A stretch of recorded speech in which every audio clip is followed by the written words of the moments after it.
of the Aurora City Council for Monday, September 14th, 2020 is called to order. Would staff please call the roll? Mayor Kaufman. Here. Mayor Pro Tem Johnson. Here. Councilmember Bergen.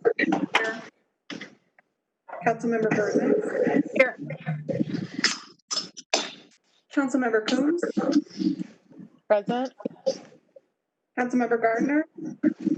Here. Councilmember Gruber. Here. Councilmember Hiltz. Here. Councilmember Lawson. Here. Councilmember Marcano. Present. Councilmember Murillo. Present. Okay. This evening will be given by Barbara Dahl, an ordained minister who happens to work in the city clerk's office. Barbara? Let us pray. Dear Lord, we know that things are happening beyond our control in this world. Help us to keep all safe and guide us to do the right thing with kindness in our hearts. During these difficult and trying times, please bring peace to our confusion, joy to our sadness, and hope to our hearts. Bless our community and unite us together. Give us the wisdom, direction, and sensitivity to the business and proceedings before us here tonight. In Jesus' name we pray. Amen. Amen. Please join me in the Pledge of Allegiance.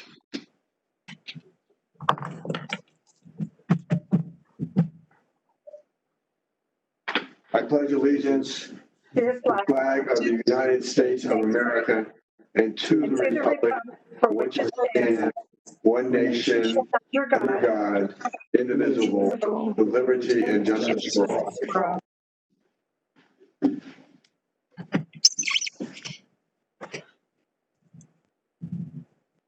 Approval of the minutes of the meeting of August 17th, 2020. Motion. Mayor, before we have a motion, I'd like to make one correction. We did not have an executive session during that meeting, so we need to strike that part out of the minutes. Very well. I need a motion to approve the minutes of August 17th. Councilmember Berzins? I move to approve the minutes. Second. Okay, it's been moved and seconded to approve the minutes of August 17th, 2020. The friendly amendment as amended to exclude the executive session. So moved. Very well. I believe this requires the staff have to read the roll on this. Okay, would staff please read the roll? Mayor Kaufman. Yes. Mayor Pro Tem Johnston. Yes. Councilmember Bergen. Yes. Councilmember Berzins. Yes. Councilmember Coombs. Yes. Councilmember Gardner. Yes. Councilmember Gruber. Yes. Councilmember Hilt. Yes. Councilmember Lawson. Councilmember Marcano. Yes. Councilmember Murillo. Councilmember Murillo. Yes. Okay.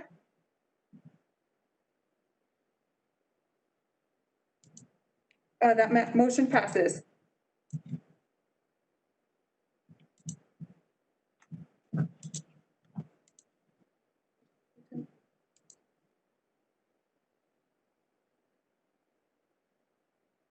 Mayor, you're muted.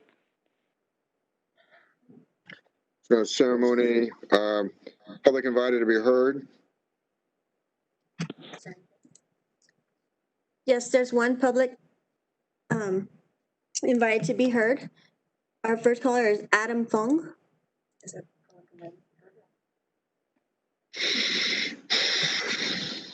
Go ahead. Mayor?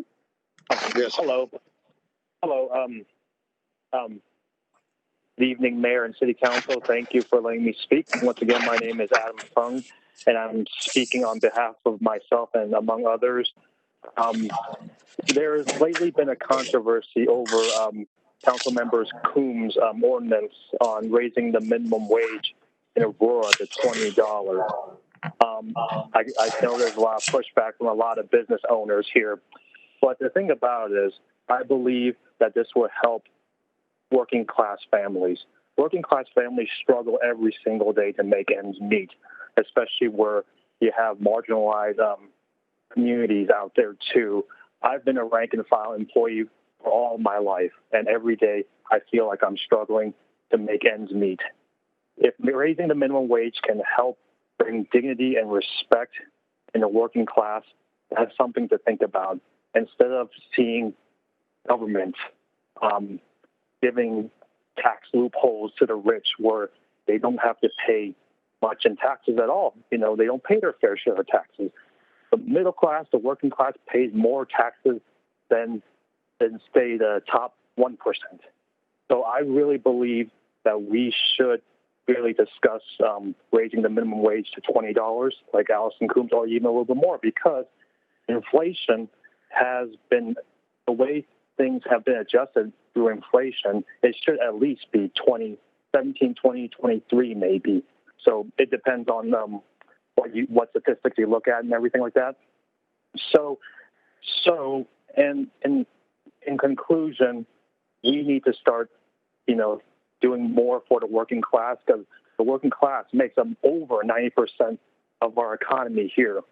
And one other thing I want to mention is it gives more purchasing power to the middle class and working class families, where they could use that purchasing power to go to these businesses who may have some products that they want to sell. And you'll see more working class families having that spending power to get the economy going. Instead of having sort of a trickle-down economy, it should be a trickle-up economy. So thank you for letting me speak, and thank you, Council Member Coombs, for introducing this ordinance. And I really hope that all city council members would think about the middle class and working class, because every day we're struggling, especially during this time of COVID-19. And this is a progressive ordinance, because it's not like you're going to raise the minimum wage to $20 right away. It will take 7 years. So it will give time for business owners to adjust. Thank you very much. And hope city council can really consider this ordinance. Thank you. Thank you for your call. Our next caller is Arnie Schultz.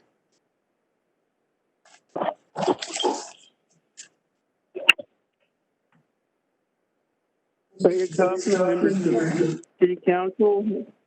My name is Arnie Schultz, and I live in Aurora, Colorado. And I'm requesting that you support raising the minimum wage in Aurora.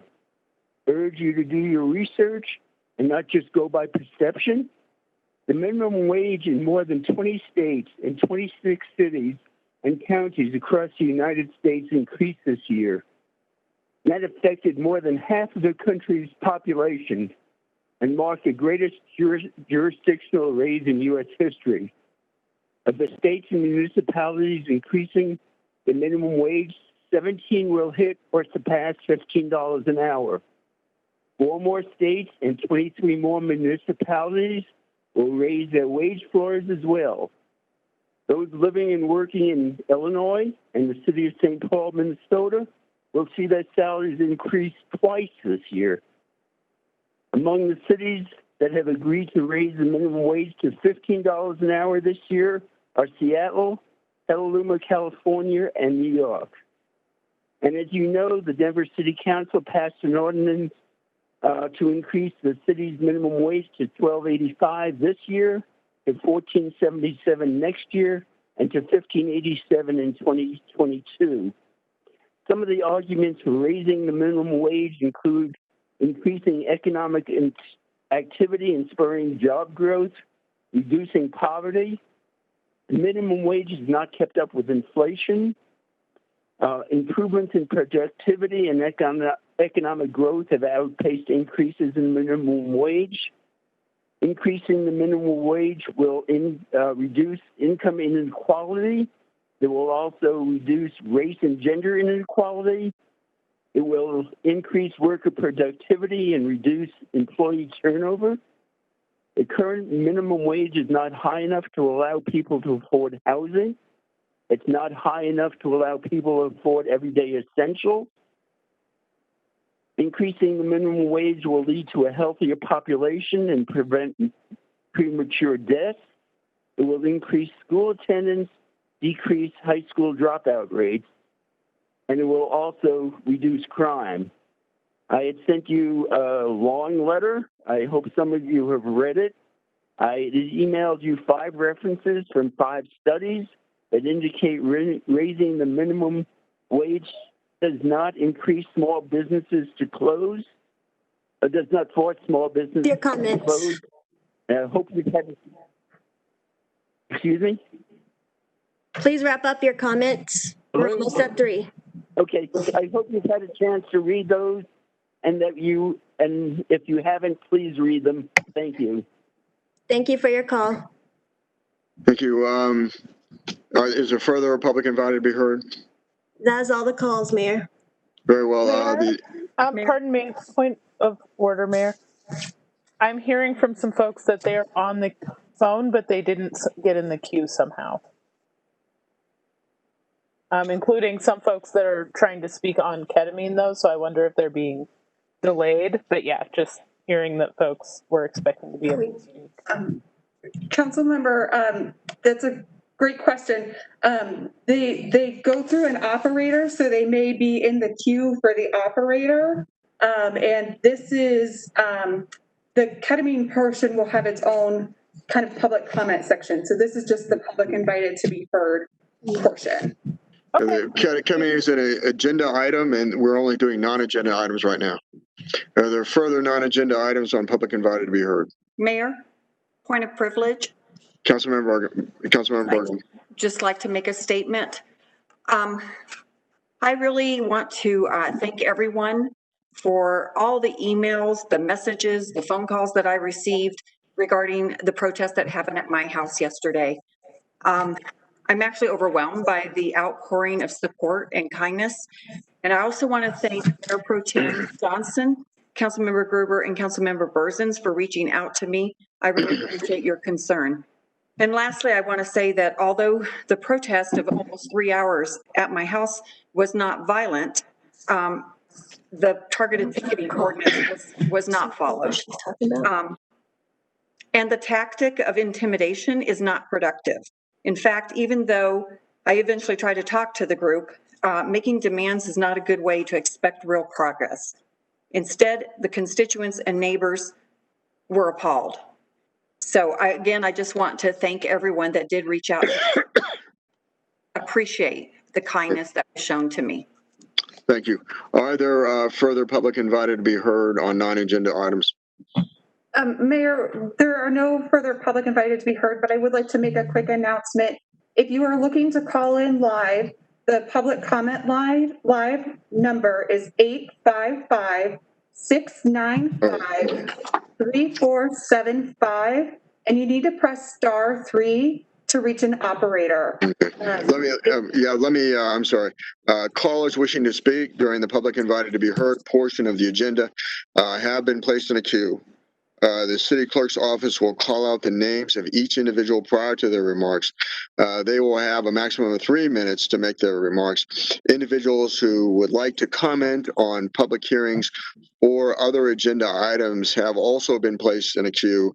The clerk's office will call out the name of each individual when the appropriate agenda item is under consideration by council. Individuals can continue to call 855-695-3475 and press *3 to speak on an agenda item up until the city clerk calls the title, at which point no additional calls for that item will be anticipated. My apologies, I stand corrected. I should have read that prior to initiating public invited to be heard. Seeing no further public invited to be heard on non-agenda items, the adoption of the agenda, let me preface by saying we need to move 14B forward to be the first item to be considered on the consent calendar. So 14B should precede 9A, and then 12A, the applicant has asked for continuance to be heard on October 5th. And so that would be removed from the agenda. And so can I have a motion on the adoption of the agenda, hopefully as amended? Mayor, hey, Gruber, Councilmember Gruber. move to approve with the amendments. Very well. Is there a second? Second. Second, Persons. And be second by Councilmember Berzins of Ward 3. And is there any objection? Seeing none, do I need to roll? Okay, would clerk please call the roll on the approval of the consent calendar, which will be item 14B. Adoption of the agenda. Oh, I'm sorry, adoption of the agenda, not the consent calendar. Would the clerk please call the roll to the adoption of the agenda as amended? Yes. Councilmember Berzins. Yes. Councilmember Hiltz. Yes. Mayor Kaufman. Yes. Councilmember Lawson. Yes. Councilmember Gruber. Yes. Councilmember Gardner. Yes. Councilmember Marcano. Yes. Councilmember Bergen. Yes. Councilmember Murillo. Yes. Mayor Pro Tem Johnston. Yes. And Councilmember Coombs. Yes. That passes unanimously. Very well. Consent Mayor? calendar? Yes. Johnston? Mayor Pro Tem Johnson. I just noticed in our yeses, and I know Councilmember Marcano brought up that there was an echo. I just didn't know if something needed to be addressed before we actually have to say something beyond a yes or a no. Is anyone else hearing an echo? No, I'm not, of course. Maybe we're good. I believe it occurred when I apologize, Mayor. Yes, please proceed. Councilmember McConnell. Thank you, sir. I think it happens when someone is being loud in your vicinity, Mayor. It comes through. So I think you're sharing the room with some other folks. Just wanted to clarify. Thank you. Okay. Consent calendar. To do item 14B. Correct. Would the clerk please read the title of item number 14B? Yes. 14B. This is the reconsideration of a resolution 2020-24 to suspend certain city council rules. Motion. Persons. It's been moved by Councilmember Berzin, seconded by. Second by Councilmember McConnell to approve item number 14B. Discussion. Seeing none, would the clerk please read the roll on item number 14B? Yes. Councilmember Murillo. Yes. Mayor Pro Tem Johnston. Yes. Councilmember Coombs. Yes. Sorry, I was muted. You're okay. Councilmember Lawson. Yes. Councilmember Gardner. Yes. Councilmember Bergen. Yes. Councilmember Berzins. Yes. Councilmember Gruber. Yes. Councilmember Hiltz. Yes. And Councilmember Marcano. Councilmember Marcano, was that a yes? That was a yes. Sorry if I cut it. No, you're fine. All right, that passes unanimously. Consent calendar items, I need a motion for items number 9A through E.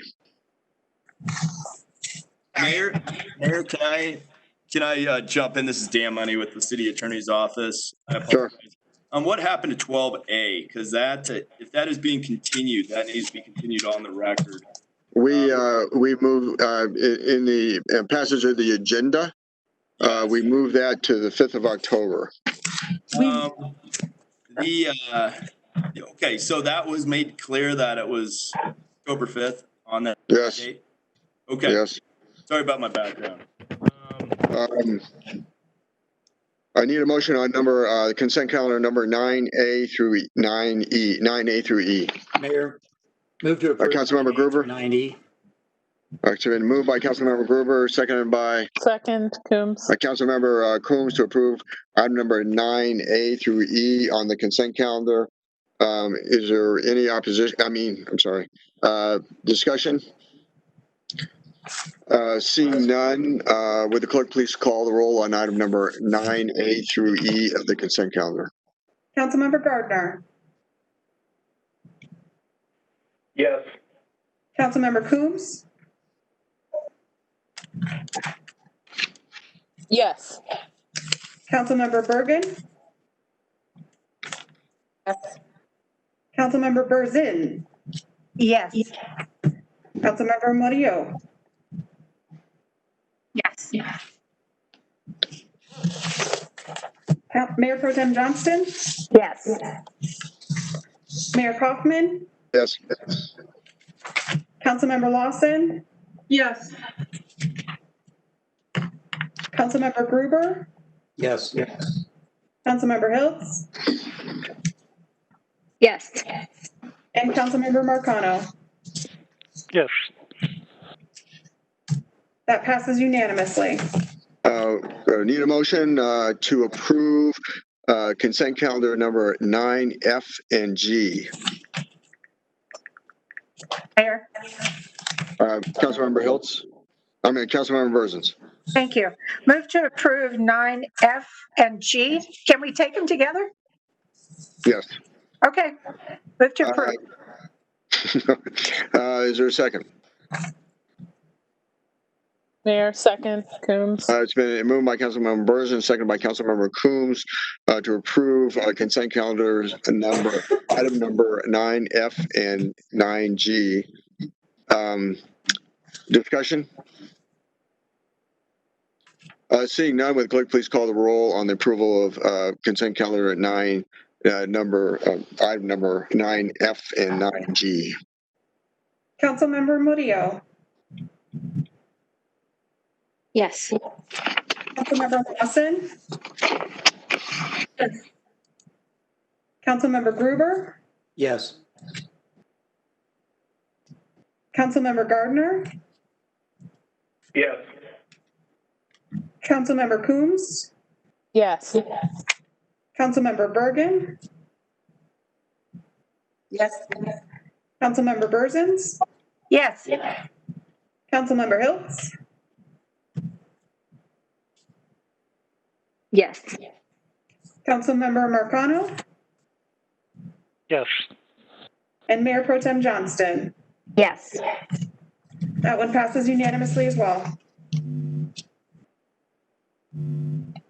Mayor, point of order. You're on mute, Mayor. Councilmember Gruber. I'm concerned that we have two ordinances that we combined. My understanding is those ordinances needed individual votes. I'd like the city attorney to comment. If this is good, that's fine, but I thought we needed two votes. They were approved unanimously on introduction, but let me defer to the city attorney's office. And that's correct. The council rules indicate that if they were approved unanimously, you may group them together. You won't see anything that's not a unanimous vote under the consent agenda item 9. Thank you, Dan. I appreciate the clarification. Clerk, please read the title of item number 10A. We have one call. This is resolution 2020-92, considering a resolution of the City Council of the City of Aurora, Colorado, expressing the City Council's support of a prohibition of the use of ketamine by Aurora Fire Rescue and city contractors. And we do have one caller for this item. Okay, proceed with the caller, please. Our caller is Darlene Jones. Hello. My name is Darlene. Can you hear me? Yes. Yes. Hello. Oh, okay. I'm sorry. My name is Darlene Jones. I want to talk about ketamine. Ketamine should not be used to subdue someone in a police action. In China, they're the ones that created this drug, and they also wanted it banned globally because of the abuse it may cause. By going to the United Nations, that's what they did. We have seen the abuse in Eliza's case, haven't we? 500 milligrams without supervision.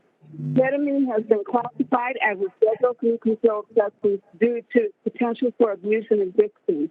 It is a level 4 drug felony in Colorado. Police are helping with creating drug problems out in the street and preventing them by injecting. Police should not have the authority to tell medics to inject anyone on the street, much less shoot them or put a knee to their neck. Medical and legal experts worry that ketamine or any form of anesthesia raises too many unknowns. Anesthetics belong in a supervised setting by a trained anesthesiologist in a hospital. If we have more than one ordinance to prohibit the use of ketamine, it is only fair for the community who have been working hard on one ordinance to view any ordinance that is being proposed before passing.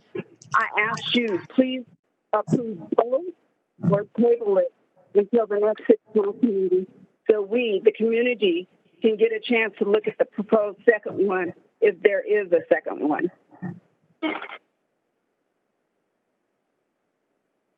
Thank you for your call. Mayor, that was all the public comment that we had received through the phone line. Very well. Motion? Mayor. Councilmember Gardner. Motion to approve item 10A. Second. It's been moved by Councilmember Gardner, second by Councilmember Hiltz to approve item number 10A. Johnston. Mayor Pro Tem Johnson. Okay. It's been moved by Councilmember Gardner, seconded by Mayor Pro Tem Johnson to approve item number 10A. Discussion? Mayor. Councilmember Gardner. Thank you. I just wanted to take a couple of minutes to talk a little bit about why I think this is important to do right now. You know, we have several different investigations ongoing, but specifically, we hired an outside firm, Washington Lawyers Group, that includes a medical expert that's going to conduct a review into the use of ketamine, as well as the protocols around our use of ketamine. And you know, I think I think what's really important here to say is, for me, it's important to make sure that we are giving the right tools to our firefighters, to our paramedics to use to do their job, and also clear direction on, you know, what tools we want them using. So I think it's really important that as we go through this review, we take those results and then we make a more permanent decision. But I think in the interim, it's important to say, let's take a pause. Let's wait for this medical review by a medical doctor to happen. Let's wait for her to look at the safety of the drug as well as our protocols. I do want to mention also, for the benefit of the public, just this past week, the Colorado Society of Anesthesiologists also asked the state to issue a moratorium on the use of ketamine because, of course, the state is also conducting its own review of the ketamine waiver process. And so there's several in the medical field that have weighed in with a similar ask. And, you know, in developing this resolution, I spent a lot of time meeting with various folks, you know, making sure that if we're taking away one tool, there's another tool available in its place. And I feel comfortable that there is. And, you know, I do want to clarify as well.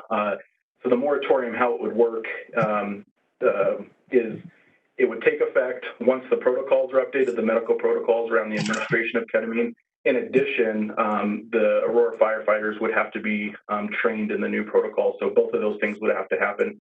And then the protocol would, the moratorium would expire 30 days after the delivery of the independent investigation report. And again, I think that's really the key. I don't think it makes sense to say, we're going to review this drug, we're going to look at its safety as well as our protocols, but continue to use it. I think it makes sense to take a pause and use an alternative in the meantime while that review happens.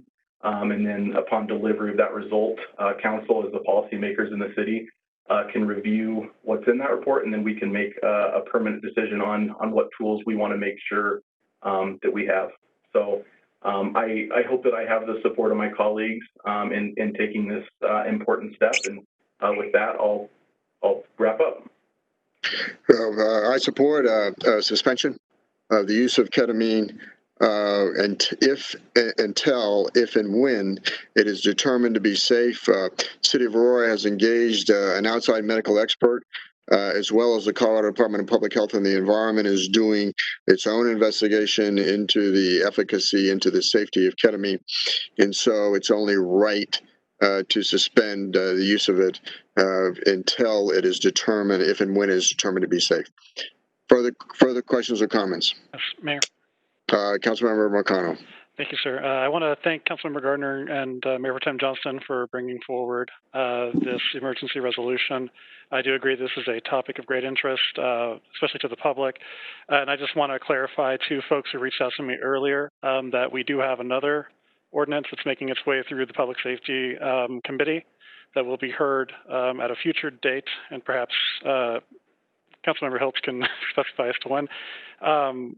That we've been working on with the community on their concerns, and this one is going to address the use of sedatives, generally speaking, within the scope and course of law enforcement. And I look forward to the discussion on that one as well. Thank you. Further discussion. Mayor? Mayor Pro Tem Johnston. Yes, I just wanted to say I'll be supporting Councilmember Gardner's ordinance.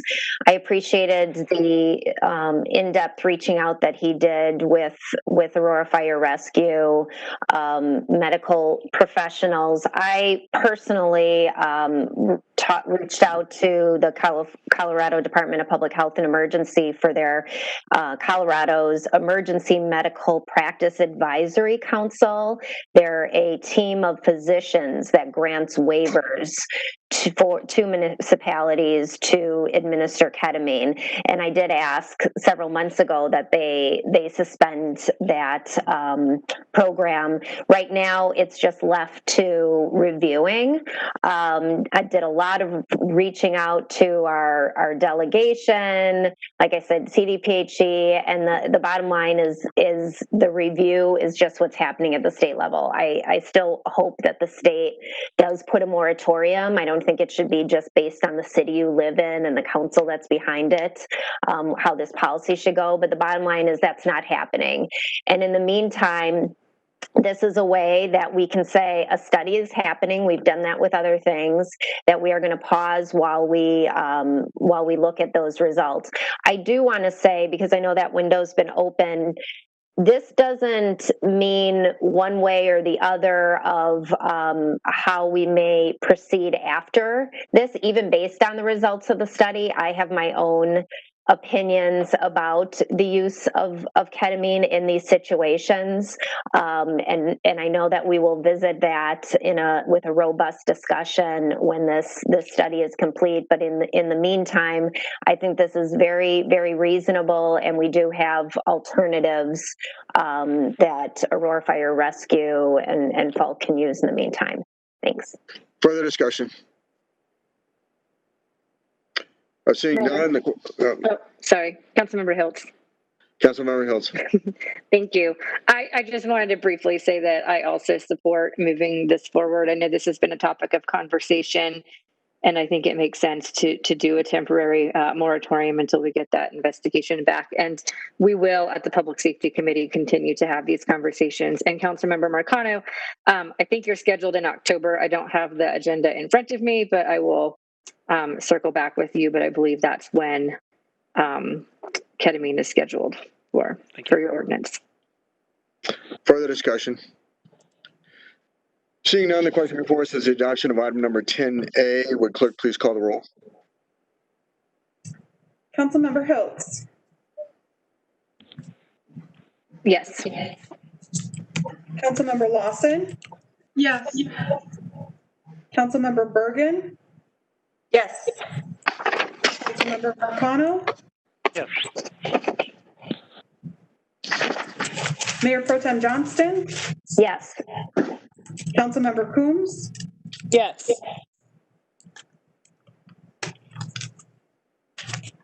Councilmember Gruber. Yes. Councilmember Berzins. Yes. Councilmember Gardner. Yes. Councilmember Murillo. Yes. The item passes unanimously. Would clerk now please read the title of item number 10B?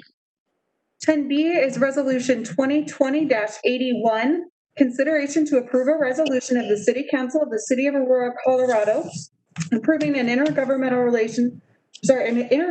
agreement between the Board of County Commissioners of the County of Arapahoe of the State of Colorado and the City of Aurora, Colorado regarding the High Plains Trail E470 trail maintenance. Mayor, Motion to approve 10B. has been moved by Councilmember Bergen Second. and seconded by Councilmember Gruber to approve item number 10B. Discussion? Seeing none, the question before us is the adoption of item number 10B. Would the clerk please call the roll? Mayor Pro Tem Johnston. Yes. Councilmember Coombs. Yes. Councilmember Murillo. Yes. Councilmember Lawson. Yes. Councilmember Bergen. Yes. Councilmember Berzins. Yes. Councilmember Gardner. Yes. Councilmember Hiltz. Yes. Councilmember Marcano. Yes. And Councilmember Gruber. Yes. Passes unanimously. Will the clerk now please read the title of item number 10C? This is Resolution 2020-82, consideration to approve a resolution of the City Council of the City of Aurora, Colorado, authorizing the execution and delivery of the water connection fee and incentive agreement between the City of Aurora, Colorado, acting by and through its utility enterprise and Catalina Development Company, LLC. Motion? Mayor? Move to Councilmember approve. Coombs? Move to approve. That's been moved by Councilmember Coombs, seconded by Second. Councilmember Marcano to approve item number 10C. Discussion? Mayor, Councilmember Bergen? can we just have a brief presentation? Why Very well. doing this? Presentation by staff. Hi, good evening. It's Jennifer Roscoe. Am I allowed to share my screen or does the clerk have a copy of the presentation? We will make you a presenter here in a second and get you to share your screen. Okay.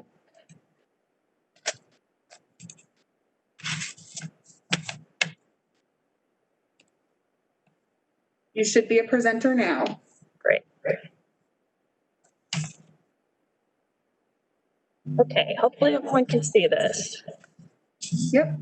I have a brief collection of about 5 slides that include renderings from the developer. Here's a location map that shows you where this project is located. Plaza Fitzsimmons is a mixed-use project. It's located at the southwest corner of Scranton and East Colfax, so it's immediately west of the new Starbucks. some project elements. It's a $125 million project. It includes 410 apartments, has a density of 102 dwelling units per acre.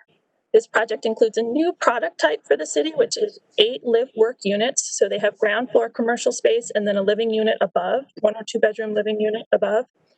There's over 9,000 square feet of ground floor commercial retail space. And this is a 7-story building with structured parking. This is part of the TAP fee credit program that was established back in 2013 by council.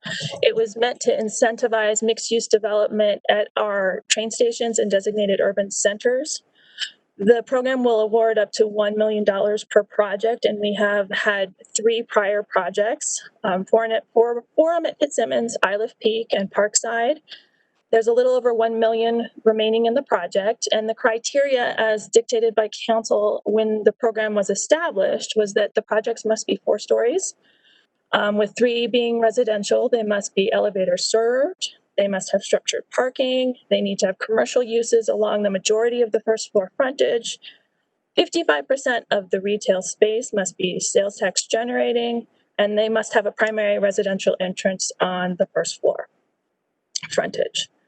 This particular project does meet the council established criteria. It would qualify for the maximum $1 million credit, and that would be a credit against total connection fees, which are estimated at this point to be about $5.6 million. The project will be bringing a new live work concept to Aurora, and this is a project that we've been working with the developer for over 2 years. And although they do have tight financials and they are in an urban renewal area, we are not recommending any other incentives at this time. So that concludes the presentation. I can answer any questions. Questions to staff? Mayor. Councilmember Murillo. Thank you. Do we know if the developer will move forward with the project if we don't offer the incentive, or is this going to be the make or break? The $1 million represents less than 1% of their total project costs. So, I mean, I'm not a mind reader, but on a percentage basis, it's a small percentage of their costs, but it's significant in the sense that he will be paying a huge TAP fee still. He'll still be out over $4 million in TAP fees. Mayor. Yeah, Councilmember Murillo. Thank you. Are there any income qualified or affordable units in this project? This is a market rate project. The projected rents that I have seen are market rents. They're comparable to other new product in the area. You're probably looking at $1,500 to $1,700 for a 1-bedroom unit, $1,700 to up to the upper 2s for a 2-bedroom or 3-bedroom unit. Okay. Mayor, can I just add one more comment? Councilmember Murillo. Thank you. I mean, I want to be able to support mixed-use, innovative projects such as this one. I will say that I do like that new options going to be brought to the area. But when I think of incentives, I think we should be asking for more in return. And considering that a 1-bedroom is around, what was it, $1,600 dollars, and the median income is lower, significantly lower, I personally don't support offsetting their costs unless they're willing to support with other things like affordability. Further discussion? Mayor. Councilmember Berzins. Thank you. I certainly don't want to get into the quid pro quo situation here. I was on council in 2013 when this was set up, and it was set up for something just like this. So, I have to say that I approve of using this money because that's what it was set up to do, to help. This is a huge building, and it's going to bring so much housing to the area. Especially across from the Fitzsimmons campus, where we're going to have a variety of people looking for houses, technicians, nurses, whatever. On Colfax, I think it will just be a great boom for a part of town across from Fitzsimmons. So I'm going to support this. Mayor Dave Gruber. Councilmember Gruber. I support this as well. When the deal was made, again, back in 2013, 14, 15, the offer that was made to the business community was, if you bring us an exciting project, if you bring us more stories, if you bring us something that's special, something that will set us apart, and something that will allow us to activate the transit-oriented development that we hope to have near the metro stations, we will allow you to have a tap fee. That was a deal that was put on the table, many years ago, and that was a deal that apparently this builder, this developer, is asking us to honor. I agree with Councilmember Murillo that we should have less than market rate buildings going up. We have the Aurora Urban Renewal Authority with money and with projects that are going in very near this area, and those projects are specifically designed to support less than market rate. This project, on the other hand, it was a deal that the city offered. It was a deal the developer took. The developer is now looking for us to stand up to the agreement that we made, and I support that we do that. Very well. Further discussions? Mayor? Who's next? I'm sorry, is it Councilmember Murillo? Oh, John. I'll defer. There were a few others. Councilmember Murillo, did you have your, go ahead. I can speak later. I think Councilmember Johnston and Councilmember Marcano were wanting to speak. Okay. If I don't hear the right in terms of people sound off at the same time, and I recognize you, just go with that. Mayor Pro Tem Johnston. Thank you. So we had a project by a different developer, and we're going to have the final reading tonight on that. I had a neighbor who lived in Morris Heights. I don't know if she emailed everyone or just me, talking about the concerns with traffic and roads. And I know that that's done on the site plan stage, the way our UDO is, and when our TIFs are worked out. But I just want to talk about kind of the two tales of how this happens is when we have a project where there's a proactive reach out to council members. I know things were agreed to in 2013, but a lot has changed in our community in this area since 2013. And I'm just, to not have, and I don't know, I don't want to speak, I don't want to put you on the spot, Councilmember Murillo, but I know the previous project has done a lot of outreach in this area, and we as council wanted some things worked out even before that site plan stage. And I know that we also need market rate, but I have concerns about just even community members. I don't know the whole process of the neighborhood meetings that took place, but it's different when there's an incentive involved. And we've been really trying to right some of the issues that have happened before, that when we're going to provide additional funding, we want some community benefits in return. And I just have some concerns with that. So I wanted to bring that up. Thanks. Further discussion? Mayor. Councilmember Marcano. Thank you, sir. I'm just going to echo a lot of what Mayor Pro Tem Johnston said, and I think that if we're going to be offering up incentives, we need to be getting something that really benefits the community and meets an unmet need.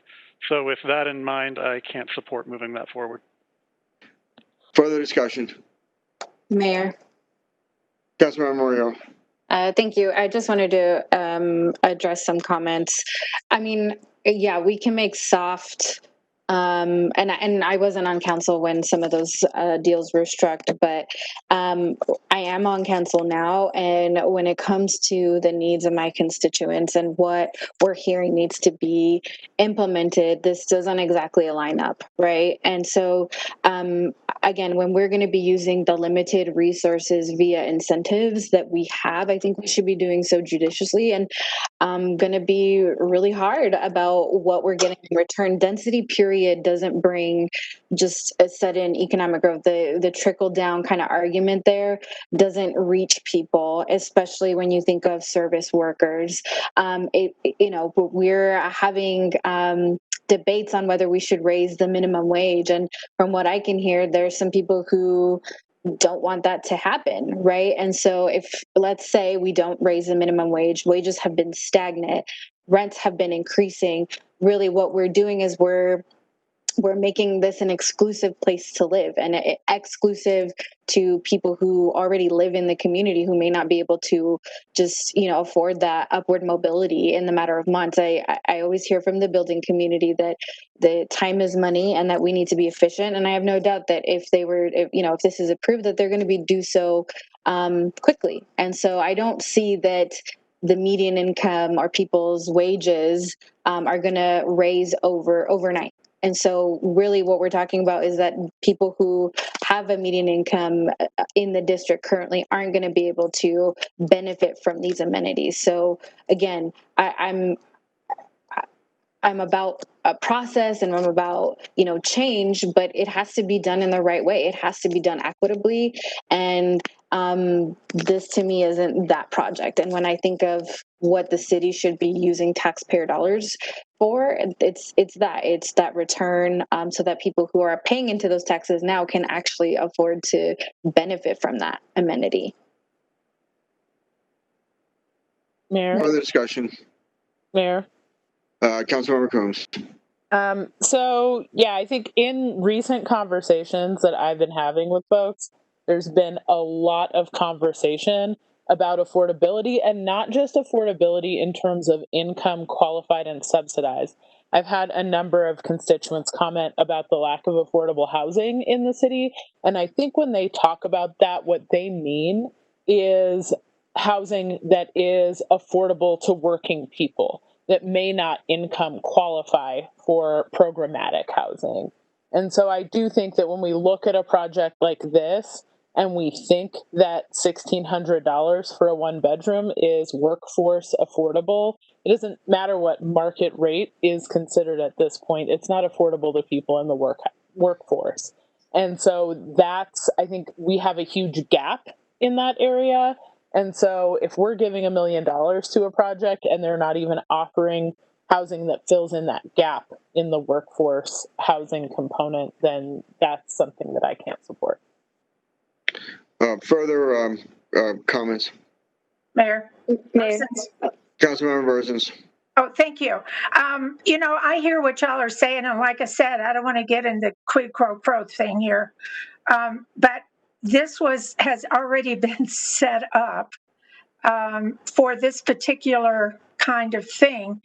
But again, it's only $1 million out of 125 million. So I'm sure that the lack of this money is not going to stop this project. So I'm not going to fight this. If Councilmember Maria doesn't want this or this kind of thing in her ward, it's not in my ward, so it's no skin off my nose. So, but I just wanted to remind you that this is a program that's already been set up, and this meets the requirements of this program. So, if you don't want it, fine, and they'll probably go forward with or without it. So I just think you're doing them wrong. I don't know this developer, never heard of him before. It's a beautiful project, but if he wanted a little help from the city, that's fine. I do think it sets a really bad precedent. This council to tell a developer to go take a flying leap that we're not going to help you. You've only asked for $1 million. You haven't asked for anything else from a program that was already set up. And I just wanted to say that. I mean, I'm sure it's going to go forward with or without us. And if we put all these strings on developers, you can forget about them to keep coming back to Aurora. Mayor. Councilmember Maria. Thank you. Well, I'd rather incentivize other projects that actually provide a tangible benefit. I never said at any point that I didn't like the project. I just have a hard time spending taxpayer dollars, incentivizing a project that people who are currently living here and currently paying into that tax base aren't going to be able to afford to live here. To me, that's so backwards.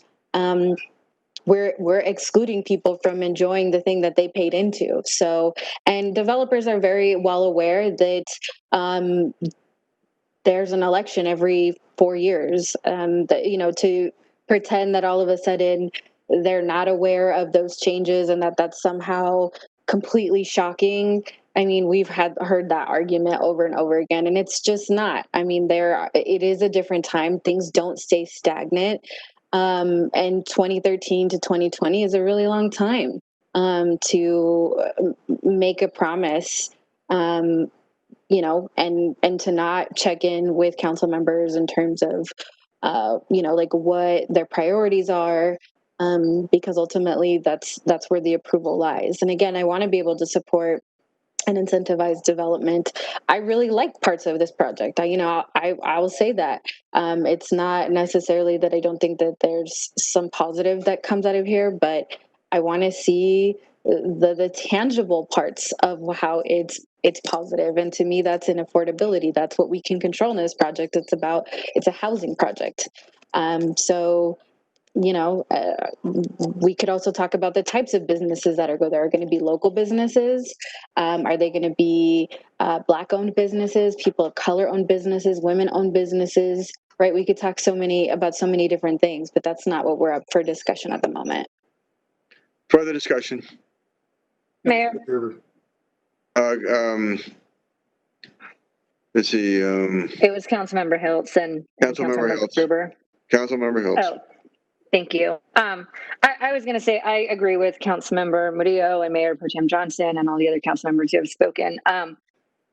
There are developers all across this city who are recognizing and have recognized over the past couple of years that affordability is a big problem in this city. And while a lot of the developers, you know, we can't, of course, put it on their backs to 100% fix the problem each individually, but they have come to the table. They have asked what they can do. They have, you know, offered to see what they can do to mitigate.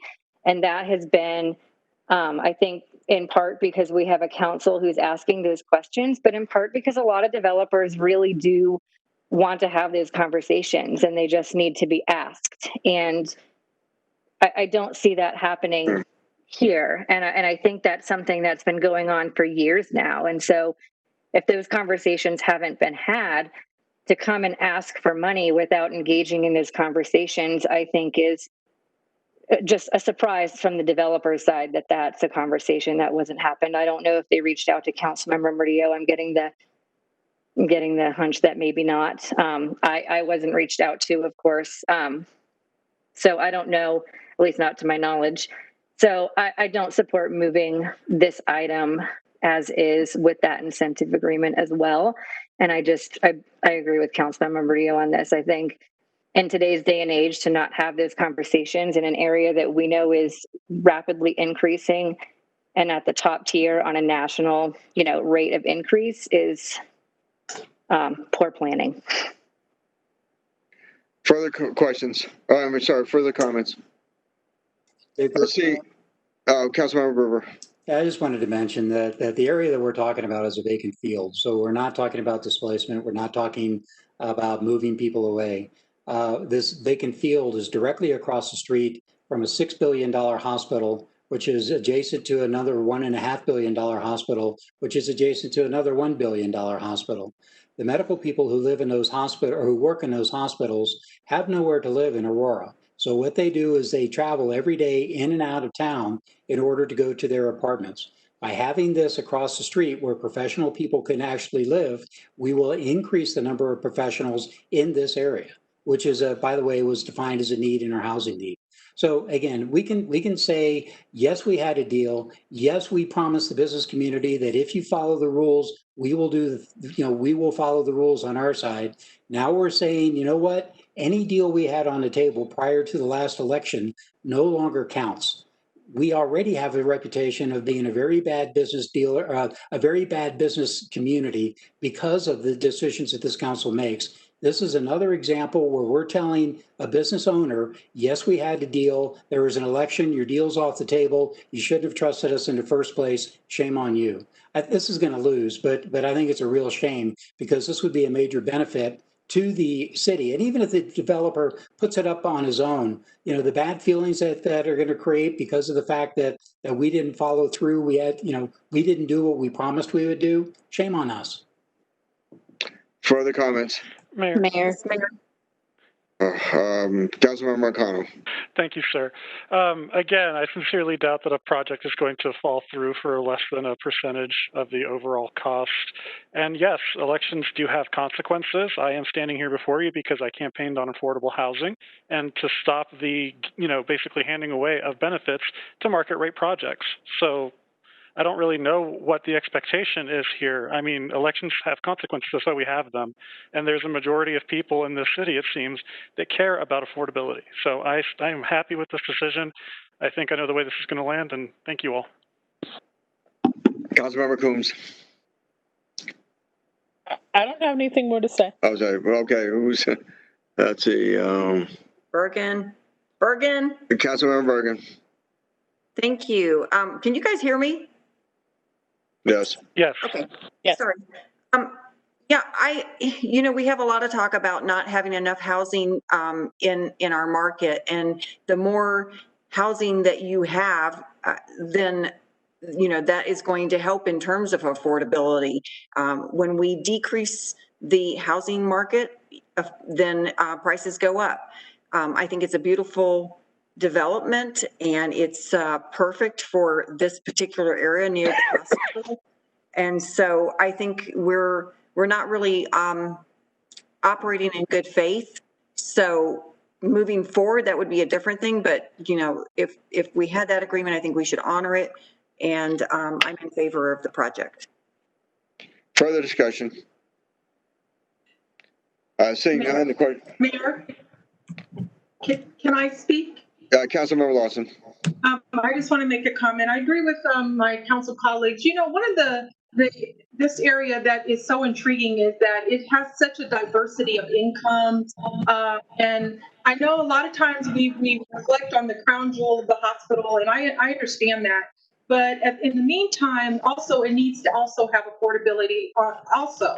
To the left of that, I remember that I did a groundbreaking for some senior affordable housing, and that's right diagonal to that. So I don't agree with the incentives. I wasn't on council in 2013, but I really think the project is nice, but I do agree with my council members that have said affordability is really key to this area, and to all of our areas, but particularly this area. Even at that rate, $1,700, that's not easily, a lot of people don't make that. So I would agree with my council colleagues that I will be a no on this project as well. Further discussion. Seeing none, the question before us is the adoption of item number 10A. Would the clerk please call the roll? Councilmember Berzins. Yes. I'm sorry, this is 10C. I'm sorry, 10C. Stand corrected. Will the clerk now please read, with the clerk please call the roll on item number 10C. Councilmember Berzins. Yes. Councilmember Marcano. No. Mayor Pro Tem Johnston. No. Councilmember Gardner. Yes. Councilmember Coombs. No. Councilmember Gruber. Yes. Councilmember Murillo. No. Councilmember Lawson. No. Councilmember Hiltz. No. Councilmember Bergen. Yes. Okay, with a vote of 4 to 6, that one fails. Will clerk now please read the title of item number 10D? 10D is a resolution 2020-83, a consideration to approve a resolution of the City Council of the City of Aurora, Colorado for an intergovernmental agreement between the City of Aurora and the South Aurora Regional Improvement Authority regarding Quincy Avenue Lane Additions Improvement Project. Mayor. A motion? Yes, Mayor, this is Bergen. Councilmember Bergen. Motion to approve 10D. Second, Gruber. It's been moved by Councilmember Bergen, second by Councilmember Gruber to approve item number 10D. Discussion? Yes, just make a question. Councilmember Bergen. Yes, so this would be for staff, and I understand that this is just the funding that is that SREA will be putting forth for $1.8 million, but they would not be responsible for the design or construction, correct? Staff. Thank you for that question, Councilmember Bergen. This is Matt Kozakowski. I'm the Transportation Project Delivery Manager with Public Works. The funding is for both design and construction. The city is going to manage the project through design and construction using the funds from SREA. Thank you. Further questions, discussion?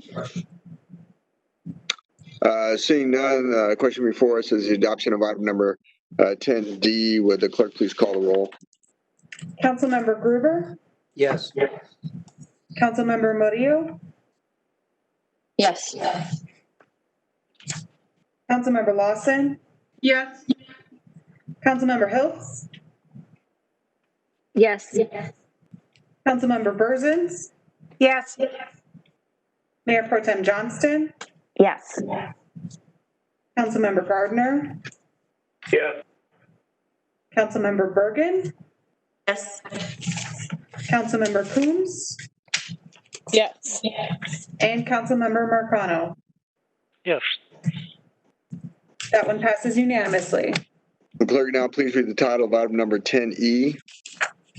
Item 10E is a resolution 2020-84, consideration to approve a resolution of the City Council of the City of Colorado for the intergovernmental agreement between the City of Aurora and RTD for certain maintenance contributions for the I-225 light rail project. Motion? Mayor? Motion. Move Councilmember Coombs. Been moved by Councilmember Coombs, seconded by? Second. Seconded by Councilmember Marcano to approve item number 10E. Discussion? Seeing no discussion, would the clerk please call the roll on item number 10E? Councilmember Coombs? Yes. Councilmember Murillo? Yes. Mayor Pro Tem Johnston? Yes. Councilmember Berzins? Yes. Councilmember Marcano? Yes. Councilmember Gruber? Yes. Councilmember Gardner? Yes. Councilmember Lawson? Yes. Councilmember Hill? Yes. And Councilmember Bergen? Yes. Item passes unanimously. Will the clerk now please read the title of item number 10F? This is resolution 2020-85, a consideration to approve a resolution of the City Council of the City of Aurora, Colorado, authorizing the submission of an application to the Great Outdoors Colorado for a 3-year grant to fund the outdoor environmental education and passive recreational program. Mayor, Motion. Councilmember Hiltz. Councilmember Councilmember Hiltz, motion to approve 10F. Second. It's been moved by Councilmember Hill, seconded by Councilmember Coombs. Murillo. Councilmember Murillo to approve item number 10F. Discussion? Seeing none, will the clerk please call the roll on item number 10F?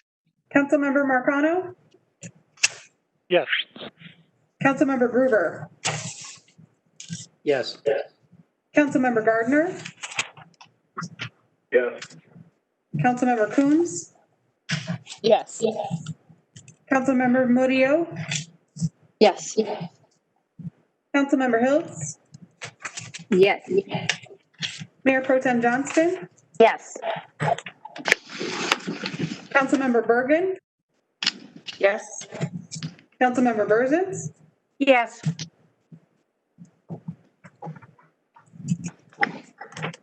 Councilmember Burzins,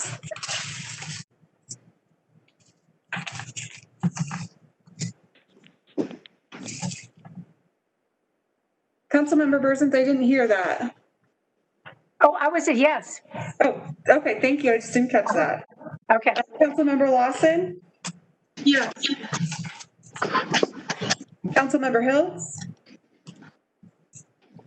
Yes. and Councilmember Gardner.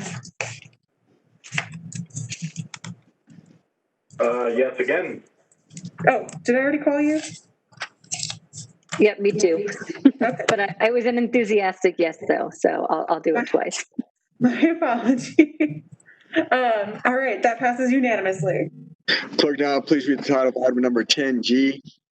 10G is Resolution 2020-86, consideration to approve a resolution of the City Council of the City of Aurora, Colorado, approving an intergovernmental agreement number 20-01.48 for the Westerly Creek drainage and flood control improvements at Kenyon Way between the City of Aurora, acting by and through its utility enterprise and the Urban Drainage and Flood Control District doing business as Mile High Flood District. Motion. Mayor, move to approve. Been moved by Councilmember Coombs, seconded by Second Johnston. Mayor Pro Tem Johnston to approve item number 10G. Discussion. Seeing none, will the clerk please call the roll on item number 10G? Mayor Pro Tem Johnston, Yes. Councilmember Bergen, Yes. Councilmember Coombs, Yes. Councilmember Burzins, Yes. Councilmember Murillo, Yes. Councilmember Lawson, Yes. Councilmember Hiltz, Yes. Councilmember Marcano, Yes. Councilmember Gruber, Yes. and Councilmember Gardner. Yes. That item passes unanimously as well. With clerk now please read the title of item number 10H. 10H is Resolution 2020-87, a consideration to approve a resolution of the City Council of the City of Aurora, Colorado, approving an intergovernmental agreement number 20-01.47 regarding the finding of the Westerly Creek and Easterly Creek at 11th Avenue and Havana between the City of Aurora, Colorado, acting by and through its utility enterprise and the Urban Drainage and Flood Control District doing business as Mile High Flood District. Motion. Mayor, move to approve. Moved by Councilmember Coombs, seconded by Second. Councilmember Marcano to approve item number 10H. Discussion. Mayor, Councilmember Coombs. can we just get a brief presentation from staff for the benefit of the public? Sure. Staff. Yeah, good evening, everyone. I'm Sarah Young. I'm a deputy director in the water department. So this is an agreement with Mile High Flood District, who we work with on criteria and master planning and projects to reduce flooding in and around Aurora. This one specifically are improvements to the Havana Pond along Westerly Creek, which is between 11th and 10th Avenue, just east of Havana. So we're doing some regrading, some upsizing of some infrastructure in order to help decrease flooding in and around that area. Discussion. Questions of staff. Seeing none, thank you. Discussion. Seeing none, would the clerk please call the roll on item number 10H? Councilmember Bergen, Councilmember Gruber, Yes. Councilmember Lawson, Yes. Mayor Pro Tem Johnston, Yes. Councilmember Berzins, Yes. Councilmember Murillo, Yes. Councilmember Gardner, Yes. Councilmember Hiltz, Yes. Councilmember Marcano, Yes. Councilmember Coombs. Yes. That item passes unanimously as well. Will the clerk now please read the title of item number 10I?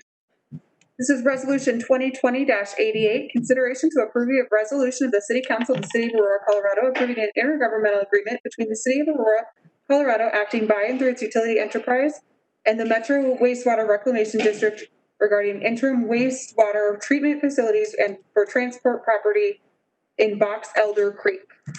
Motion? Mayor. Councilmember Berzins. Thank you. Move to approve 10I. It's been moved by Councilmember Berzins, seconded by Coombs. Councilmember Coombs to approve item number 10I. Discussion? Seeing none, will the clerk please call the roll on item number 10I?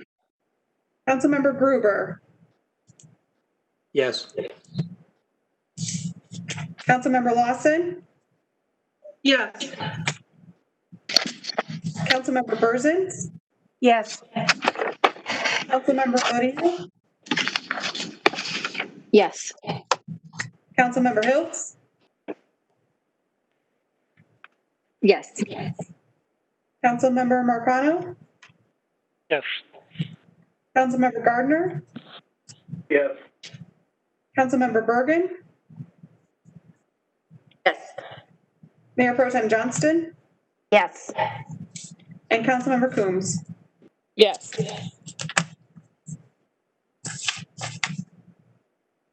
That item passes unanimously. Would the clerk now please read the title to item number 10K? 10J. 10J. We are on Resolution 2020-89, a consideration to approve a resolution of the City Council of the City of Aurora, Colorado, approving an intergovernmental agreement between the City of Aurora and the Colorado Department of Transportation for the operation and maintenance of traffic control devices. Motion? Mayor, Councilmember McConnell. move to approve 10J. It's been moved by Councilmember McConnell, seconded by Second. Councilmember Murillo to approve item number 10J. Discussion. Seeing none, the question before us is the approval of item number 10J. Would the clerk please call the roll? Yes. Councilmember Berzins, Yes. Councilmember Murillo, Yes. Councilmember Bergen, Yes. Mayor Pro Tem Johnston, Councilmember Gruber, Councilmember Gruber. Yes. Okay. Yep. Councilmember Lawson, Yes. Councilmember Hiltz, Yes. Councilmember Marcano, Yes. Councilmember Gardner, Yes. Councilmember Coombs. Yes. That passes unanimously as well. Would the clerk now please read the title to item number 10M? 10. Oh. Okay. Oh, I'm sorry. We're in for the long haul here. All right. Yes. 10K. Consideration, it's Resolution 2020-90, consideration to approve a resolution of the City Council of Aurora, Colorado, approving a contract for purchase and sale of Godfrey Ditch Company shares. Mayor. Motion. Mayor, to approve item 10K.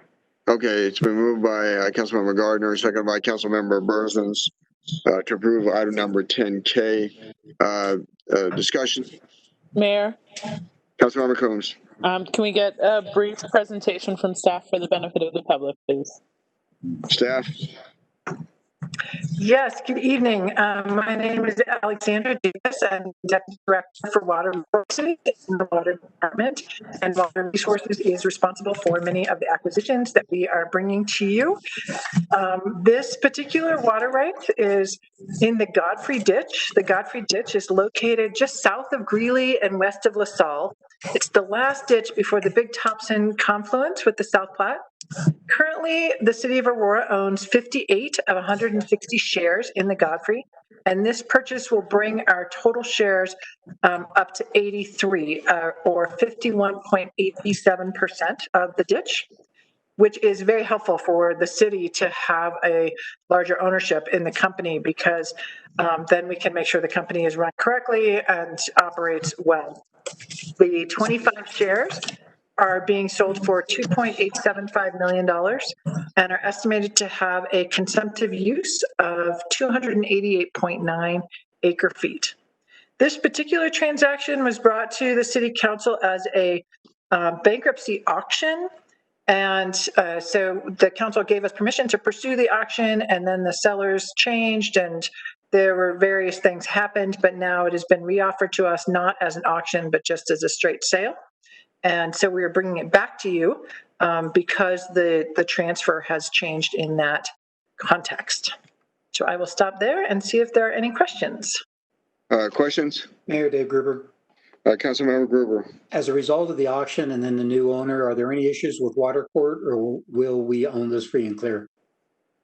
We will own it free and clear, and of course we will have to go to water court in order to change it for use within our municipal system, but we will make sure that there aren't any issues vis-a-vis the ownership or the title in the transference. Our attorneys have spent some significant time there, so thank you. Thank you. Further questions to staff? Seeing none, further discussion? Seeing none, the question before us is the adoption of item number 10K. Would the clerk please call the roll? Councilmember Murillo. Yes. Councilmember Gruber. Yes.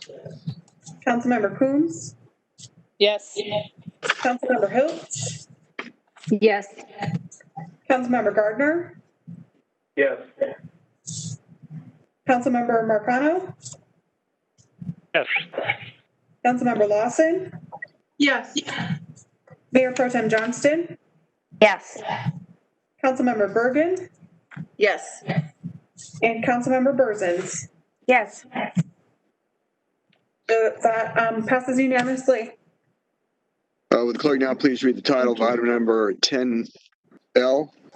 Yes. This is Resolution 2020-91, consideration to approve a resolution of the City of Colorado and the City of Aurora, Colorado, concerning the sharing subject to annual appropriation of certain city use taxes and lodgers taxes with the 64th Avenue ARI Authority in support of improvements for the 64th Avenue being undertaken by such an authority, its member districts, the E470 Public Highway Authority in the Adams County, and authorizing the execution and delivery of a contribution agreement and certain other actions in connection therewith. Motion. Mayor, Motion to approve item 10L. Moved by Councilmember Gruber, second by Councilmember Gardner to approve item number 10L. Discussion? No. Seeing none, would the clerk please read with the clerk? Yes, Councilmember Marcano. Sorry, I was just pointing out that you were missing some folks who raised their hands. Sorry. Further discussion then? Coombs? Councilmember Coombs. Yes, can we get just some information from staff about the community benefits that this developer agreed to as part of this plan? Staff. So this is Terry Velasquez, the finance director. And the benefits, of course, are the improvements along 64th Avenue, and they consist of widening of 64th Avenue Bridge over Highway E470, the extension of 64th Avenue from E470 to Jackson Gap Street, and various related improvements to support development and accommodate traffic along 64th Avenue. And with that comes many development opportunities. And I believe we have Mark Wachevich available if you want more specifics regarding the development side. Questions? Sorry, Mayor. If Mr. Wachevich can talk a little bit, I believe there was also some conversation about trail infrastructure in the area that the developer is going to construct. Would the applicant care to address that? Yes, Mayor Kaufman, this is Mark Wachevich speaking. Can you hear me? Yes. Yeah, council members, thank you for allowing me present tonight.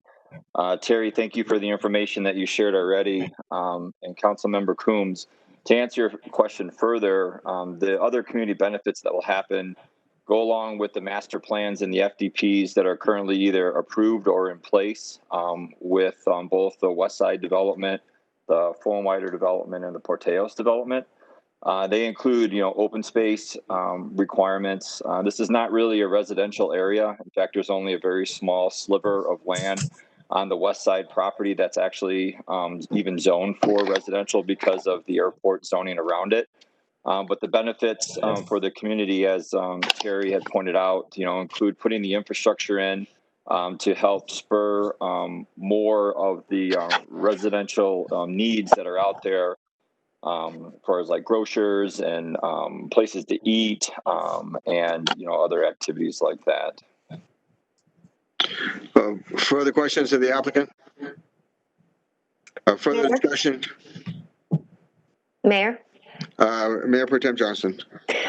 Yes, I of course am supporting this, but one of the things that I would just like to have addressed is I really like the public-private partnership, that it wasn't an ask of just the city, and that we had E470, the city of Aurora, Adams County, and the developers. I didn't know if the applicant wanted to talk about any of that partnership. Sure, I'd be happy to, Councilmember Johnston. As you had mentioned, this was a beautiful example of a public-private partnership where all parties came to the table with Adams County, the city of Aurora, and E470. And then plus you have three different landowners that are coming together to also participate in this. I think it was a great example of everybody contributing and rolling up their sleeves to improve something in the city of Aurora. Further questions of the applicant? Seeing none, thank you. Further discussion? Seeing none, the question before us is the adoption of item number 10L. Would the clerk please call the roll? Councilmember Bergen. Yes. Councilmember Murillo. Yes. Councilmember Gardner.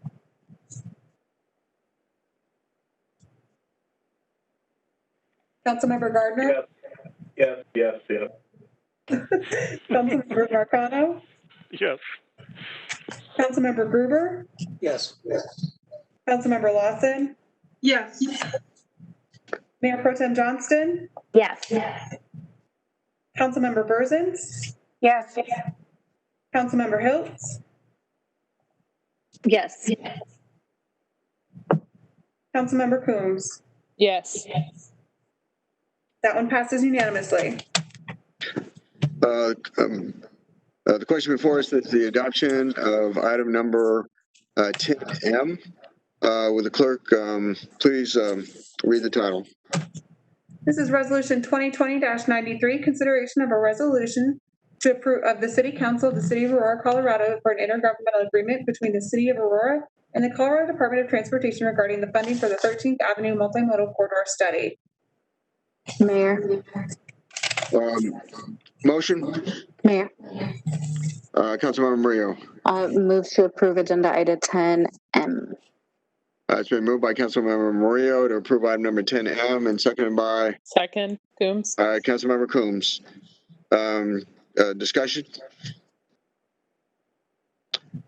Seeing no discussion, would the clerk please call the roll on item number 10M? Councilmember Berzins. Yes.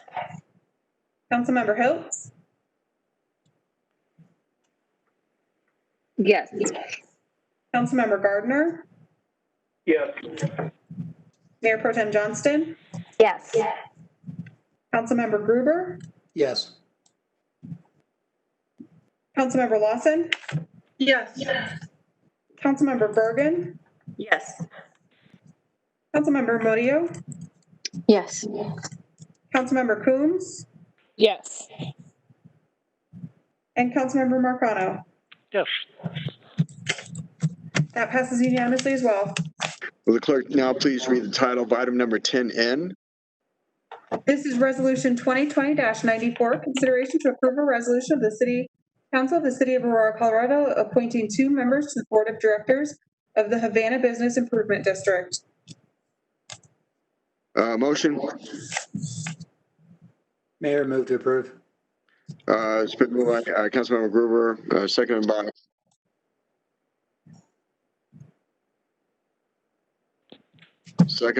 Councilmember Coombs, to approve item number 10M. Discussion? Seeing none, the question before us is the adoption of item number 10M. Would the clerk please call the roll? Councilmember Gruber.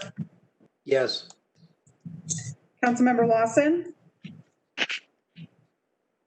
Yes. Councilmember Bergen. Yes. Councilmember Murillo. Yes. Councilmember Marcano. Yes. Councilmember Berzins. Yes. Councilmember Hiltz. Yes. Councilmember Gardner. Yes. Councilmember Coombs. Yes. And Mayor Pro Tem Johnston. Yes. That item passes unanimously. Would the clerk now please read the title of item number 10O? This is Resolution 2020-95, consideration to approve a resolution of the City Council of the City of Aurora, Colorado to approve the intergovernmental agreement between the City and County of Denver and the counties of Adams, Arapahoe, and Jefferson, and the city pertaining to sharing the respite space operated by the City and County of Denver to house individuals experiencing symptoms of COVID-19. A motion? Motion? Mayor, motion to Okay. approve 10O. Thank you. It's been moved by Councilmember Marcano, seconded by Coombs. Councilmember Coombs to approve item number 10O. Discussion?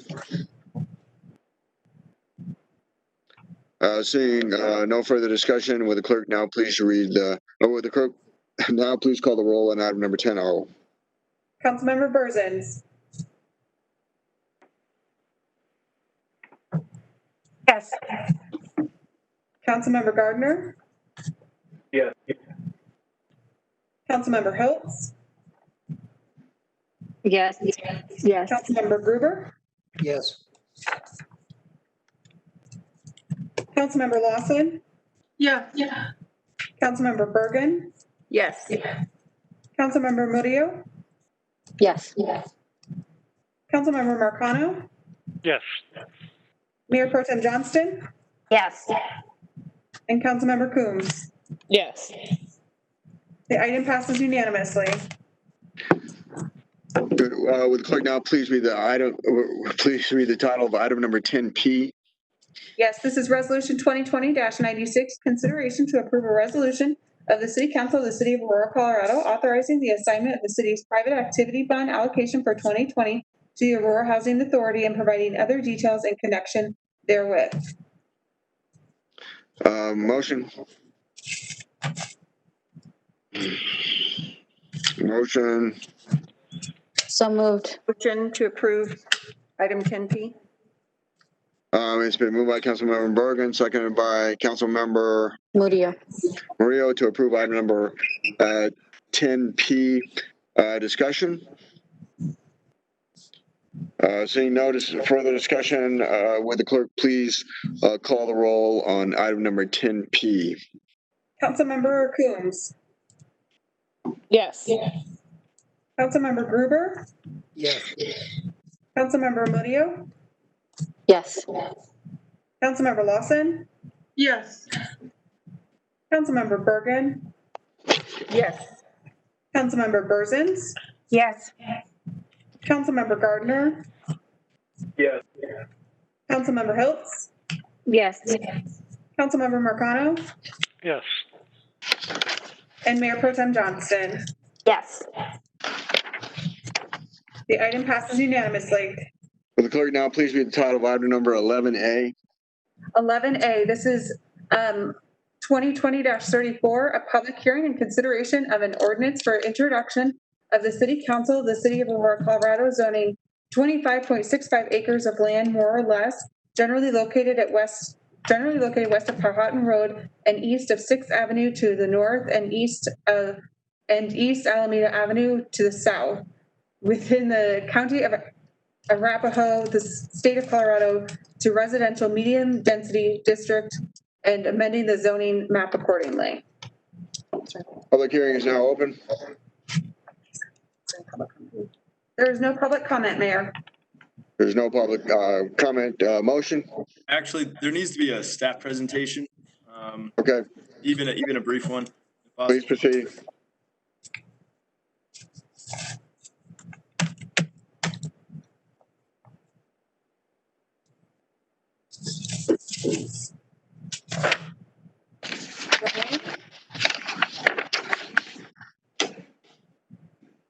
Do we have anybody from the planning department? Ryan Loomis?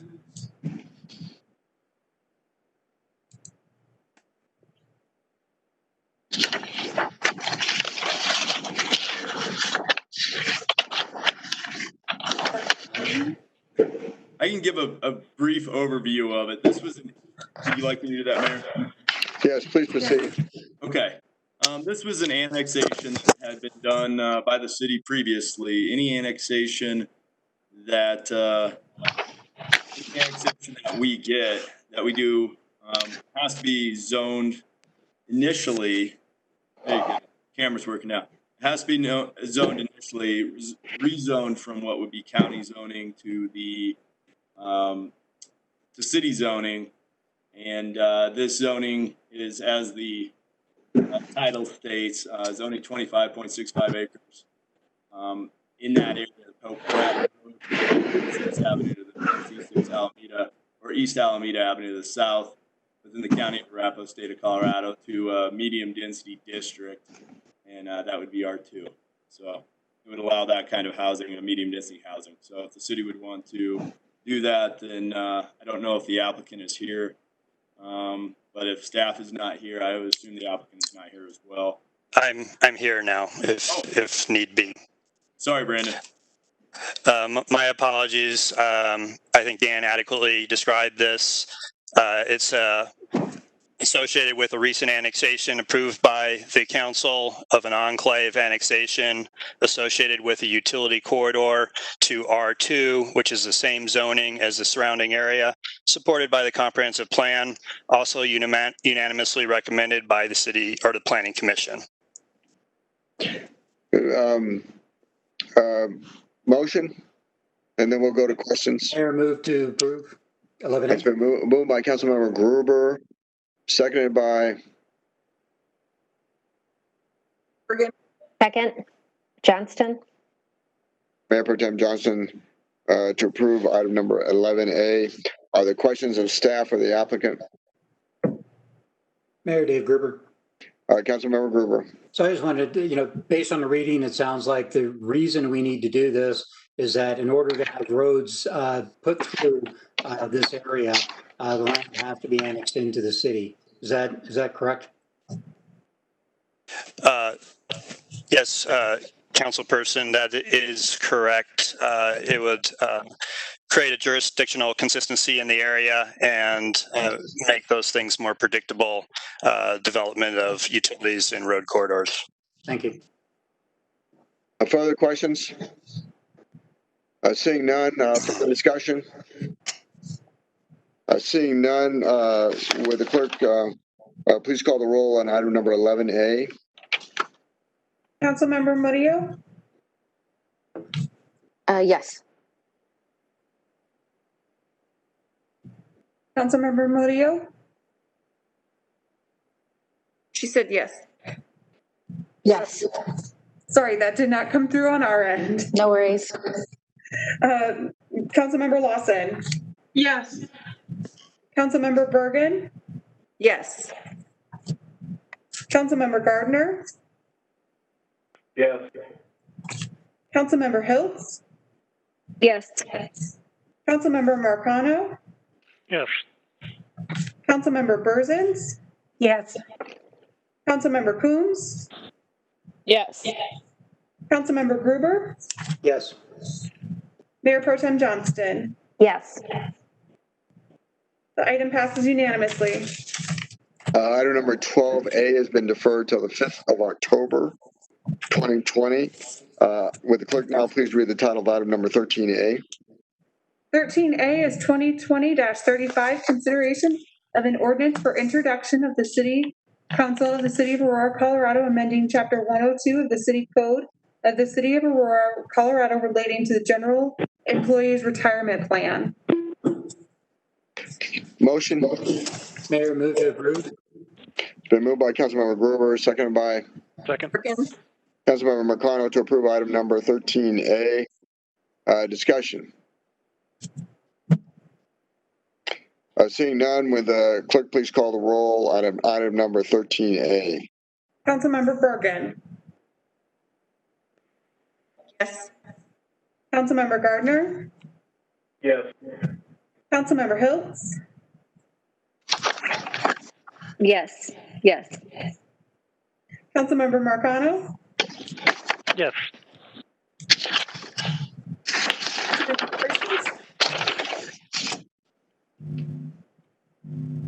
Councilmember Berzins? Yes. I couldn't hear. I'm sorry. There's paper shuffling. I couldn't hear. Sorry. Councilmember Coombs? Yes. Councilmember Murillo? Yes. Councilmember Lawson? Yes. Councilmember Gruber? Yes. Mayor Pro Tem Johnston? Yes. That item passes unanimously. Will the clerk now please read the title of item number 14A? 14A, this is a reconsideration of the resolution 2020-22 concerning the continuation of the city manager's disaster declaration. Motion. Mayor, move to approve 14. This has been moved by Councilmember Coombs, seconded by Councilmember Marcano to approve item number 14A. Discussion. Seeing none, would the clerk please call the roll on item number 14A? Councilmember Lawson? Yes. Councilmember Murillo? Yes. Councilmember Gruber? Yes. Councilmember Gardner? Yes. Councilmember Hiltz? Yes. Councilmember Marcano? Yes. Councilmember Berzins? Yes. Councilmember Coombs? Yes. Councilmember Bergen? Yes. Mayor Pro Tem Johnston? Yes. The item passes unanimously. We've already voted on item number 14B, which moved to the top of the agenda. Will the clerk now please read the title of item number 15A? Item 15A, this is a consideration to appoint 2 members of the Veterans Affairs Commission. Mayor? Councilmember Bergen. Yes, I'd like to make a motion to appoint Charles Fox and Jeremy Lehman to the Veterans Commission. Second, Gruber. It's been moved by Councilmember Bergen, second by Councilmember Gruber to approve item number 15A. Would the clerk please call the roll on the, is there any discussion? Just a comment, Mayor? Yes, Councilmember Bergen. Yes, I just want to say that both these gentlemen will be great assets to the Veterans Commission, and I'm really happy that they applied. And they are also Ward 6 constituents. Very well. Further discussion? Seeing none, would clerk please call the roll on the adoption of item number 15A? Mayor Pro Tem Johnston. Yes. Councilmember Murillo. Yes. Councilmember Gruber. Yes. Councilmember Gardner. Yes. Councilmember Marcano. Yes. Councilmember Berzins. Yes. Councilmember Lawson. Yes. Councilmember Hiltz. Yes. Mayor Kaufman. Yes.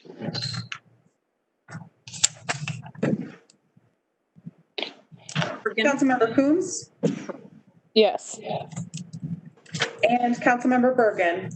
Yes. The item passes unanimously. Will the clerk now please read the title of item number 15B? This is a consideration to appoint 2 members to the Aurora Fox Arts Center Board. Mayor, Councilmember Murillo. I move to approve Ms. Kelly Moran and Mr. Leon Duran for appointment to the Aurora Fox Arts Center Board. Very well. It's been moved by Councilmember Murillo and seconded by Coombs. Councilmember Coombs to approve item number 15B. Discussion? Seeing none, would the clerk please call the roll on item number 15B? Councilmember Gruber. Yes. Councilmember Gardner. Yes. Councilmember Marcano. Yes. Councilmember Berzins. Yes. Mayor Kaufman. Yes. Councilmember Coombs. Yes. Councilmember Lawson. Yes. Councilmember Hiltz. Yes. Mayor Pro Tem Johnston. Yes. Councilmember Murillo. Yes. And Councilmember Bergen. Yes. The item passes unanimously. Clerk now please read the title of item number 15C. This is a consideration to appoint 1 member of the Joint Water Authority. Motion. Mayor, move to approve 15C. Okay. Councilmember Gruber. Yes. I'm sorry. Okay, it's been moved by Councilmember Gruber, seconded by Councilmember Berzins to approve item number 15C. Discussion? Would the clerk please call the roll on item number 15C? Councilmember Coombs. Yes. Councilmember Lawson. Yes. Councilmember Berzins. Yes. Mayor Kaufman. Yes. Councilmember Hiltz. Yes. Councilmember Gruber. Yes. Councilmember Marcano. Yes. Mayor Pro Tem Johnston. Yes. Councilmember Gardner. Yes. Councilmember Bergen. Yes. And Councilmember Murillo. Yes. That item passes unanimously as well. Would the clerk now please read the title of item number 15D? This is a consideration to appoint 1 member to the Homestake Steering Committee. Mayor Berzins. Councilmember Berzins? Thank you. Before I say what I'm going to say, I would like to tell our viewing public and maybe council, if you don't know this, our one and only female mayor, Norma Walker, was the one that signed on to this Homestake water project. And I've seen pictures of her signing it, and she's very excited that she's the one that did it. So I just wanted to tell you, maybe some of you remember her name, Norma Walker. She's 92. But let me say, move to approve Steve Skyba or Seba, I'm not sure how to pronounce his name, to the steering committee, Homestake Steering Committee. Been moved by Councilmember Bergen, seconded by Bergen. Councilmember Bergen, to approve item number 15D. Discussion?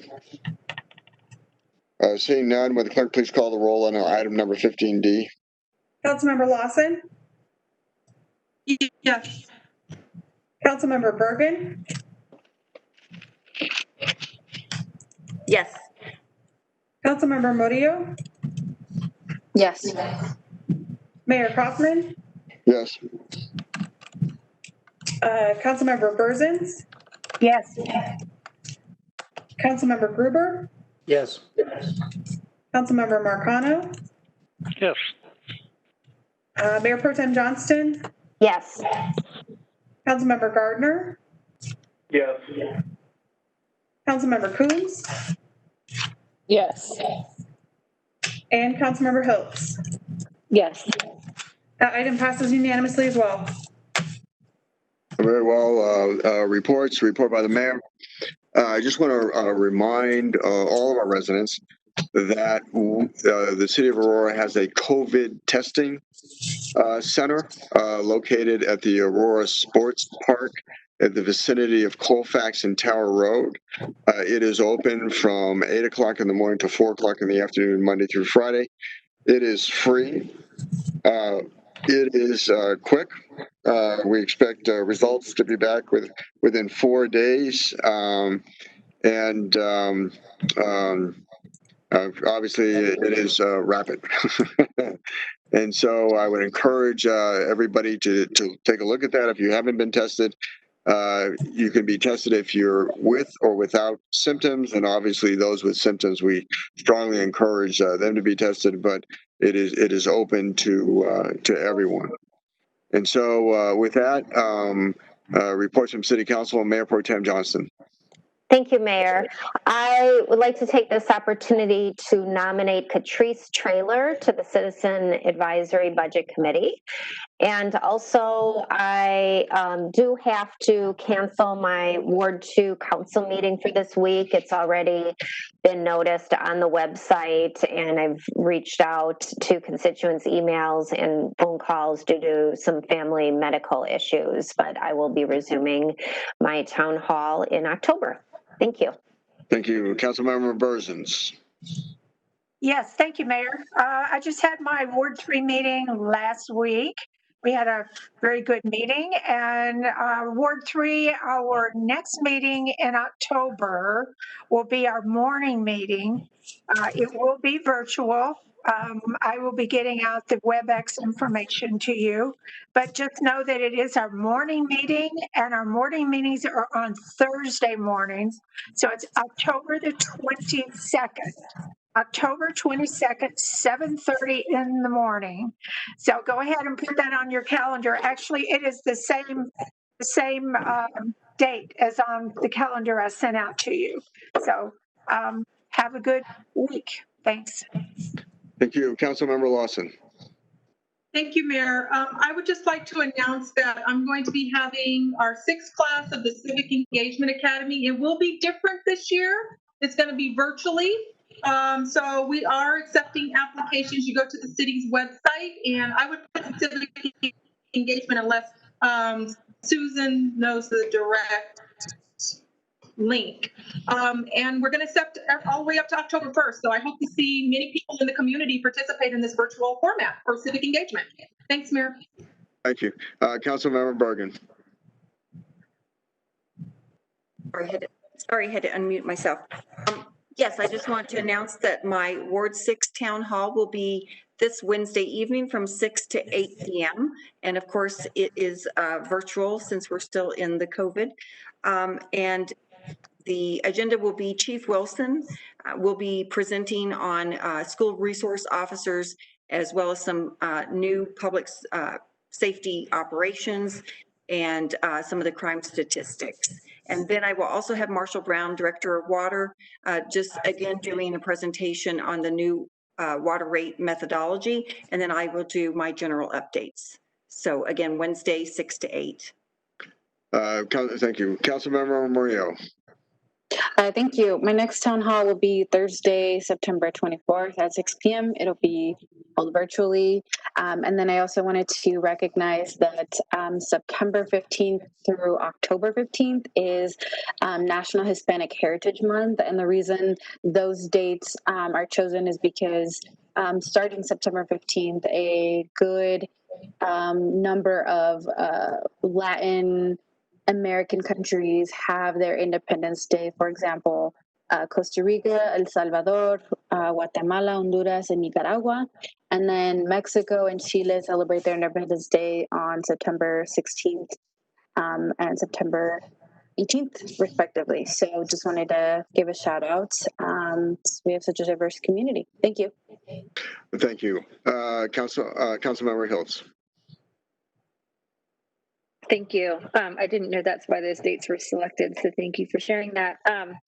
Just really quickly, Public Safety is going to have a meeting this week, and then we will be going back to once a month meetings. We were doing 2 a month for a little bit there because we had such a huge influx of topics and sponsored items. And so I just want to say thank you to staff and to our chiefs and for everyone who has had to bear with us over the past 2 months, 3 months, I guess, getting through that, and to my colleagues on council and on the committee for going through that with us as well. So just thank you. Councilmember Gruber. I want to inform everybody about an upcoming meeting where we're going to talk about metro districts again. The city is scheduling that in early November. I think it's November 5th. There'll be more information coming out on it. The city has had plans to brief this 3 times. COVID hit. We had the first presentation virtually. This will also be a virtual presentation. I know a lot of citizens were looking forward to these meetings, and I wanted to make sure that everyone was informed. As far as Space Command is concerned, we've received word back from the Air Force that we are a candidate, that they are considering our application. And we've also had discussions with the governor's office and lieutenant governor's office about how we would host a tour for the people who came out for the final evaluation, assuming that we're picked in the November timeframe. Thank you. Thank you. Councilmember Marcano. Thank you, Mayor. So we have our September Ward 4 meeting coming up here on Thursday at 6:30. It's going to be digital, but we'll also simulcast it on Facebook Live for those who don't want to use WebEx. And we're going to be talking about traffic, specifically signal improvements and stop signs, and how we basically collect data to improve our intersections. And then we'll also have an open Q&A to talk about whatever y'all want to talk about. So look forward to seeing y'all there. Thank you. Councilmember Gardner. No problem. Councilmember Coombs. Yes, first I want to appoint Ward 5 resident and business owner Michelle Redding of Dry Dock Brewing to the Business Advisory Board. And then my town hall will be tomorrow at 6:30 p.m. We will have Greg Hayes giving the rescheduled presentation on the budget. We'll have public safety folks from both fire and police to give updates and answer questions. And then we'll also have open Q&A and legislative updates. So thank you and have a great night. Thank you. Is there any public invited to be heard? No, Mayor, there is no public invited to be heard on the call. There is not. Thank you, everybody. Meeting adjourned.